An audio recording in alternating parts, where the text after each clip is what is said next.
Welcome back to 24/7 Strategic Profile. Today, a seismic geopolitical shift occurred, and I need you to pay very close attention because the mainstream media is completely missing the plot. If you turn on the news right now, you are being bombarded with surface-level distractions. The talking heads are obsessing over Donald Trump extending the temporary ceasefire.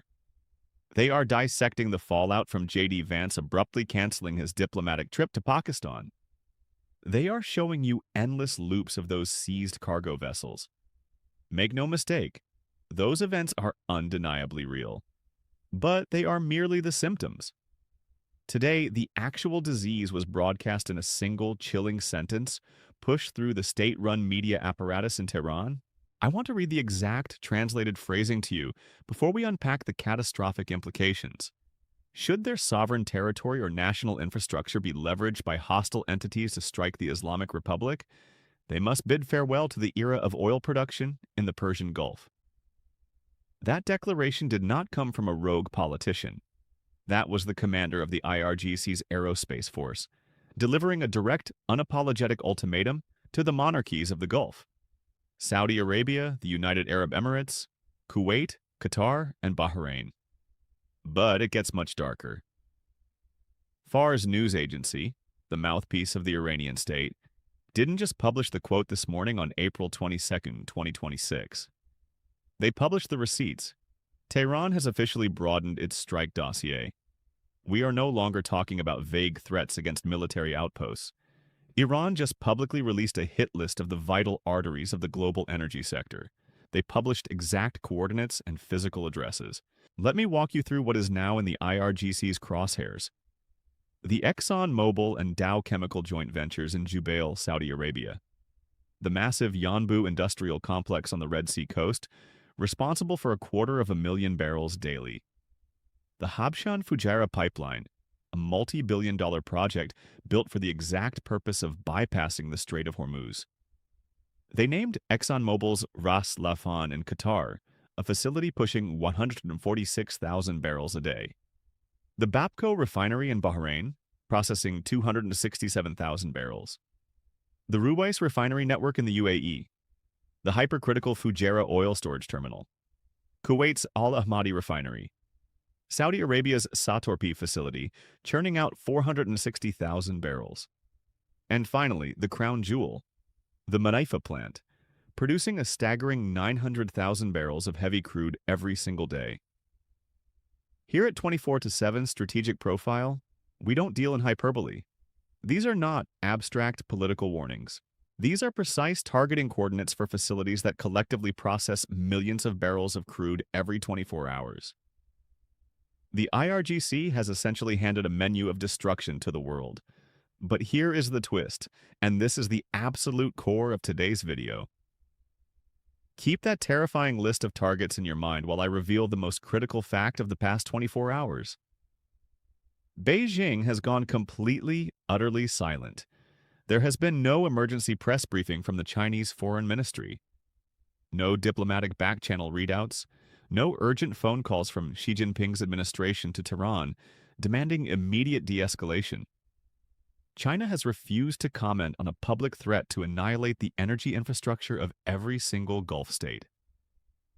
For the rest of this episode, we are going to dive deep into why this deafening silence is the most dangerous development in the region. The threat from Iran is just noise. The silence from Beijing is the strategic signal. Without uttering a single syllable, China has just informed the wealthy Gulf monarchies of a horrifying new reality. When the missiles fly, you are entirely on your own. To understand the magnitude of this moment, we first need to dissect what the IRGC aerospace commander is actually signaling. Most Western analysts are writing this off as standard Middle Eastern grandstanding. They are dead wrong. This broadcast represents a categorical, unprecedented shift in Iranian doctrine, and it relies on three specific pillars. Pillar number 1, surgical specificity. Historically, when Iran wanted to rattle the cage, their rhetoric was intentionally broad. They would threaten maritime transit or regional stability. But today they named the Manaifa plant.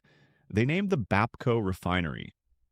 In the realm of military intelligence, publishing a hyper-specific target list complete with production capacities is a flex of operational readiness.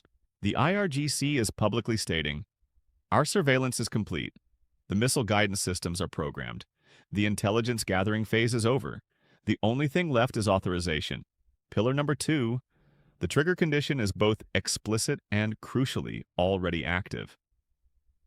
The IRGC stated that Gulf oil dies if their territory is used by America or Israel against Iran. This isn't a hypothetical scenario set in the distant future. The United States military is utilizing Gulf bases right at this very second. The U.S. Navy's Fifth Fleet is headquartered in Manama, Bahrain. American air assets are conducting operations from Al Udeid in Qatar, Ali Al Salem in Kuwait, and Al Dhafra in the UAE. Ever since the escalations began on February 28th, American sorties have been a daily reality. Therefore, Iran's condition for retaliation has already been met. Tehran is communicating that they have shown restraint by choosing not to fire. That choice is conditional and revocable. Pillar number 3 is the strategic timing. Look at the sequence of events. This kill list was published shortly after Trump championed an open-ended extension of the ceasefire. It came right after the U.S. Navy intercepted and seized 2 vessels. It followed Trump's mocking declaration that the seized cargo was a gift from China, which prompted Iran to launch a drone swarm at American destroyers. This target list isn't an opening gambit. It is the newest, most dangerous phase of an escalation matrix that has been building since late winter. But as we peel back the layers here on 24/7 Strategic Profile, we cannot look at the Middle East in a vacuum. China's silence is masterfully calculated, but Russia's volume is equally strategic. Moscow is playing a drastically different and arguably more Machiavellian game. Today, while the rest of the world panicked, Russian Foreign Minister Sergei Lavrov picked up the phone and spoke directly with Iran's Abbas Araghchi.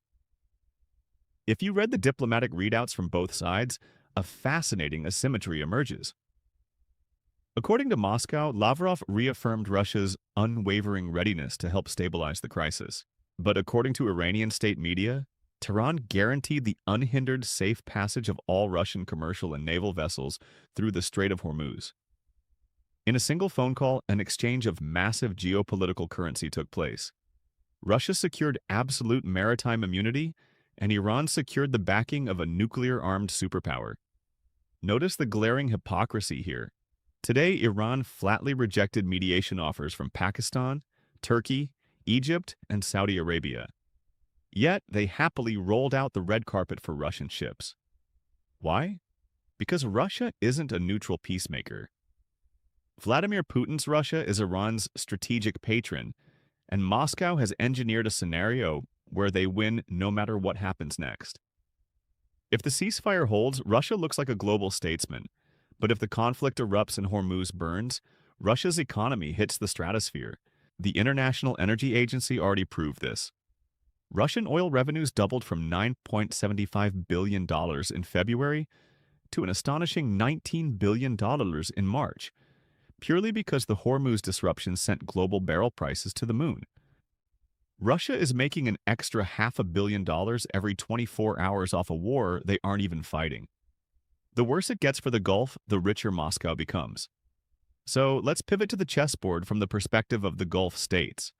The reality facing Saudi Arabia, the UAE, Kuwait, Qatar, and Bahrain requires clinical precision to truly understand. These nations are trapped in an unwinnable paradox that tightens with every passing hour of this conflict. On one hand, their entire survival architecture relies on the United States. They host massive American military installations. They are entirely dependent on U.S. Patriot and THAAD missile defense batteries, American satellite intelligence, and the looming shadow of U.S. naval supremacy to protect the very oil infrastructure Iran is now threatening.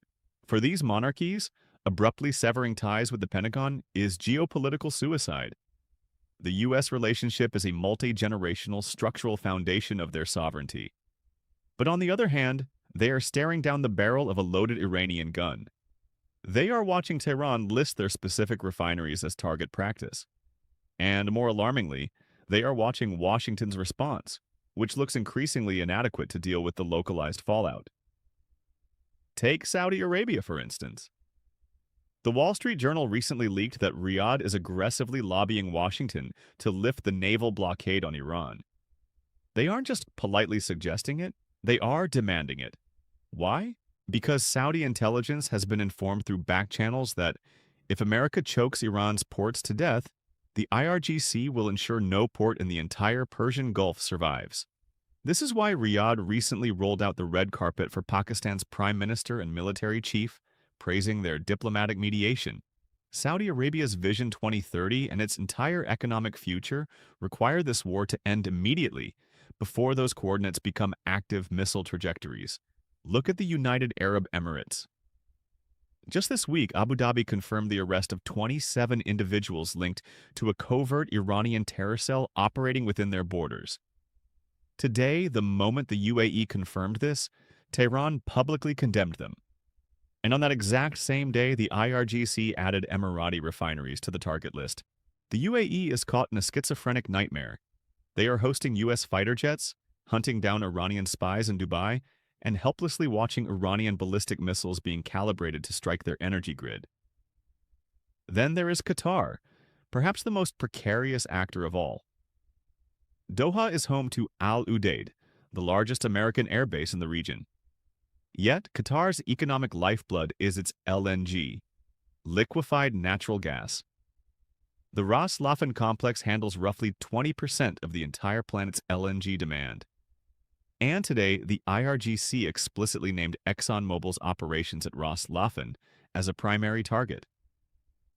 Qatar is desperately trying to broker peace because a single Iranian missile strike could plunge their GDP into a dark age. Kuwait is in the exact same boat, watching its 346,000 barrel per day Al Ahmadi refinery pop up on an Iranian hit list, forcing them to beg for de-escalation behind closed doors. And Bahrain? They host the U.S. Fifth Fleet. They cannot evict the American Navy even if they wanted to, yet that very naval presence is the exact justification the IRGC is using to threaten Bahrain's Bapco refinery. These nations do not have the luxury of neutrality. The U.S. is already fighting from their backyards. The Gulf has already been conscripted into the logistics of this war. The IRGC knows they cannot evict the Americans, which is exactly why the threat is so psychologically devastating. It forces the Gulf to feel the unbearable weight of a catastrophe they are powerless to prevent. This brings us to the most vital analysis of this episode on 24/7 Strategic Profile, the devastating power of Beijing's silence. To grasp why this matters, you have to understand that China is the invisible hand guiding this entire conflict. China is not sitting on the sidelines. They are the financial life support system for the Islamic Republic. Since late February, maritime tracking data reveals that an astonishing 11.7 million barrels of Iranian crude have been covertly shipped to Chinese ports. How? Through the infamous Dark Fleet. These are ghost ships that disable their AIS transponders in the middle of the ocean, conduct risky ship-to-ship transfers in the dead of night, and deliver oil to independent Chinese refineries. And the money never touches the US dollar. It's settled in Chinese yuan through obscure financial institutions, totally disconnected from the Western SWIFT banking system. While America tries to bleed Iran dry, China pumps financial plasma directly into Tehran's veins. But China's protection isn't just economic, it is diplomatic. Remember last April? The UN Security Council tried to pass a resolution to forcibly reopen the Strait of Hormuz. China, alongside Russia, killed it with a veto. Iran didn't even have to send a diplomat to argue their case. Beijing fought the battle for them. A Chinese foreign ministry spokesperson even had the audacity to call America's blockade of Iran irresponsible. Yet today, when Iran threatens to obliterate the energy grid of the Gulf, China's ambassador in Islamabad only expresses support for peaceful mediation and says absolutely nothing about the IRGC's missile coordinates. This silence is surgically precise. If Beijing condemns Iran, they jeopardize a decade-long strategic partnership and disrupt their supply of cheap, heavily discounted crude. If they endorse Iran's threat, they alienate the Gulf monarchies, countries that hold hundreds of billions in Chinese belt and road investments and supply 30% of China's legitimate oil imports. So, Beijing chooses silence. But what does that silence say to the kings and emirs in Riyadh, Abu Dhabi, and Doha? It tells them a terrifying truth. If Iran pulls the trigger, China will not ride to the rescue. Beijing will not call the Ayatollah and demand a ceasefire. They won't sanction Tehran. They will release a bland statement urging restraint from all parties. And they will keep buying Iranian oil in the dark. In short, China will not sacrifice a single yuan to save a Gulf refinery. To fully comprehend this dynamic, I want to introduce a strategic framework I call the ladder of strategic audacity. Geopolitics is about testing boundaries. Every time a nation violates a norm and survives the fallout, their tolerance for risk increases. They step up to the next rung on the ladder. And Iran has been climbing rapidly, supported entirely by the safety net of Chinese capital. Let's look at the rungs. Rung 1. Iran choked off the Strait of Hormuz in February, and the mighty U.S. military could not pry it open by force. Iran survived. Rung 2. Iran permitted a flimsy ceasefire but extorted massive toll fees from passing ships. Washington essentially swallowed it. Iran survived. Rung 3. Iran's diplomats agreed to open the strait, only for the hardline IRGC military wing to overrule them and slam it shut hours later. Trump extended the ceasefire anyway. Iran survived. Rung 4.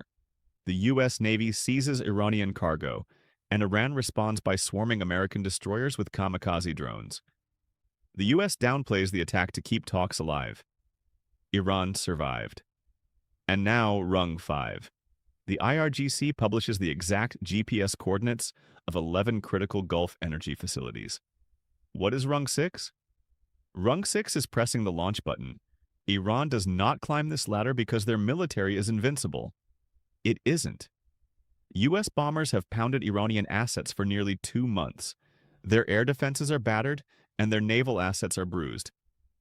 But you don't need stealth bombers to destroy the Fujairah storage hub.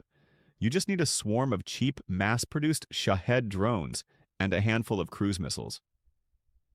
Iran climbs this ladder because of strategic immunity. They know that as long as Beijing's dark fleet keeps moving oil, the Iranian state will not collapse. The Chinese economic safety net gives the hardliners in Tehran the psychological oxygen to threaten the world.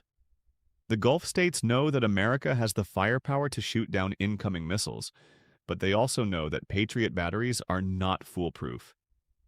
In a swarm attack, some drones will slip through.